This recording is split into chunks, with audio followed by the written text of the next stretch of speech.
Ang init ng ating panahon ngayon. Ngayon ay gumawa si Kuya Jay ng ating pampalamig sa ating panahon ngayon.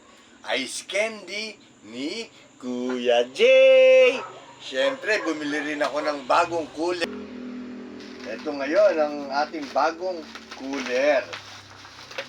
Yan, siyempre, dito natin ilalagay yung ice candy ni Kuya Jay! Siyempre, simpleng negosyo, kailangan matsagalan tayo sa ating paghahanap buhay. Ayan po. Ayan na.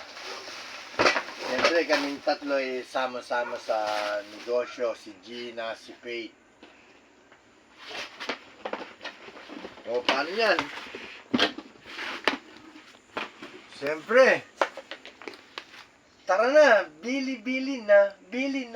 Bili na po tayo ng ice candy ni Kuya Jay. I love you po.